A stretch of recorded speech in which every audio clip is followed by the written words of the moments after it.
there in every sine wave. Now it's not happening every pi over 2 now, it's happening every 1 unit. I intentionally picked a period of 4 so that we could split this up into the 4 parts of a sine wave very easily. The first part is middle to peak. We have an amplitude of 3, so that's up 3.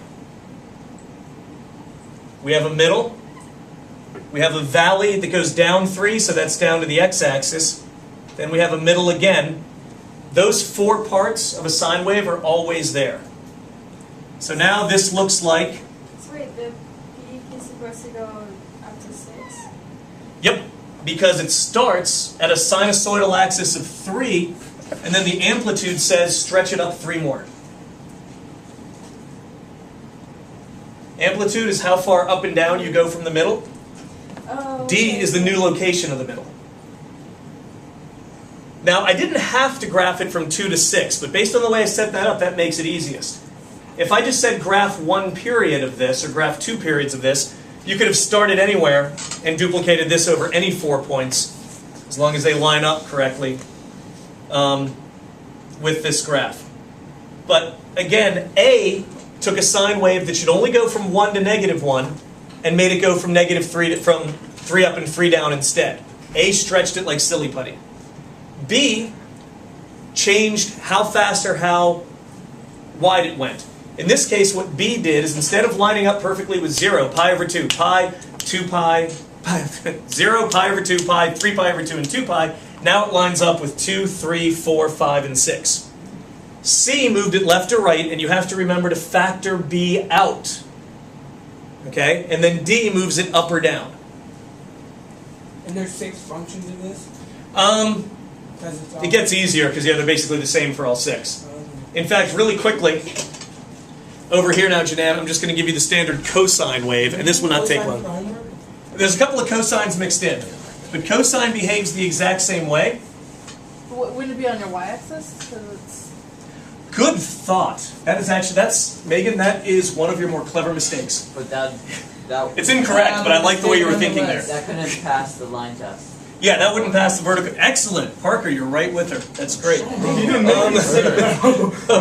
No, that was good, but you followed that. I thought it was brilliant. Okay. Here's the deal with the cosine, and I'm just going to make this chart very quickly. I'm going to go back to theta and y, but now y is going to equal cosine theta. I apologize for this bit of confusion. This seems to contradict what I told you on the unit circle, where y is always sine and x is always cosine. Well, I could call this an x-axis, and that would sort of be what Megan's doing, and then I'd be making an x-axis vertical, which would be even weirder. So I'm just going to say y equals cosine x, and I'm just going to tell you that what's true on the unit circle is not true here. Yes, sir? So are they always going to tell us what graph we're working with? Yes. They won't use theta either. It'll be like y equals cosine x, y equals sine x. Okay. I'm just going to make that quick table again. And that table was theta and y, 0, pi over 2, pi, 3 pi over 2, 2 pi. Except for cosine, cosine of 0 is, cosine of 90 is, you go CG.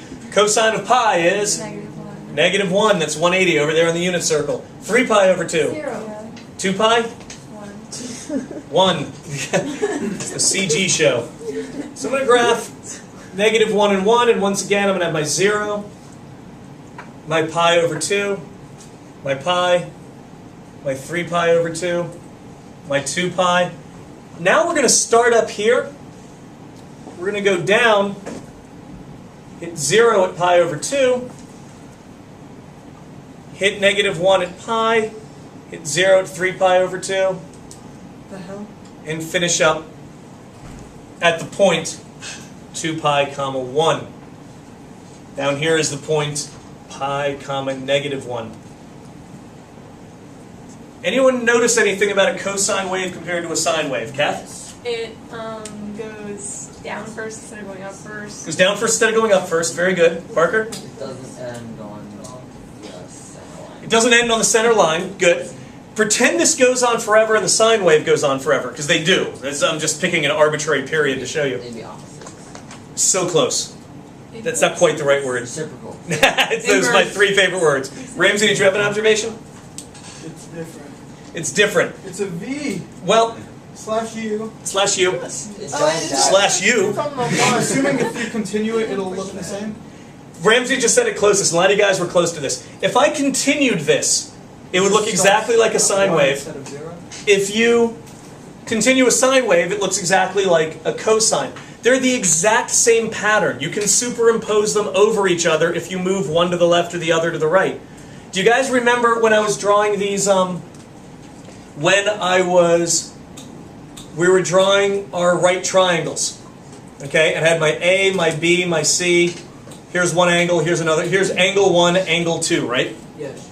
Remember how the sine of angle 1, opposite over adjacent, is the same as the cosine of angle 2? Yes. And these two angles are always complementary? Indeed. And I said that led to an identity that the sine of theta equals the cosine of pi over 2 minus theta, right? Yes. Okay. Well, it turns out if you graph y equals sine theta, it's the same thing as the graph of the cosine of 90 minus theta. What? Get out of here. And this, I know, it's crazy.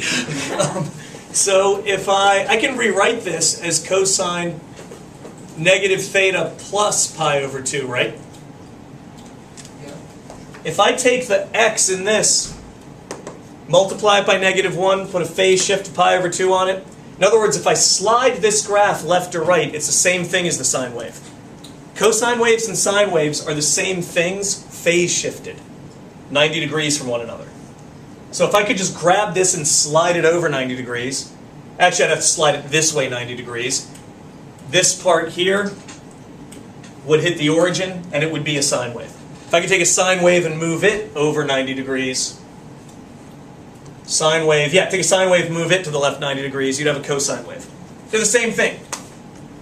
And you can actually use either a sine or a cosine to model the same data, just depending on whether you want to start at a peak or start at a 0 or use a phase shift to line Why them would it up. matter which one you choose? Like, are there instances where it would help more or even matter? In real life, nothing ever really lines up like perfectly with a peak or a 0 usually. Usually the numbers are just messy data and it doesn't matter. If I give you a test with not a lot of time on it and the data starts at a peak, you'll save time using a cosine because then you won't have to figure a phase shift. If I give you, it's actually starting to really bother me. If I give you a bunch of data that starts at a 0, you're going to want to use a sine wave, Johannes, just to save time on your calculations, but both are equally correct. But in terms of real life applications.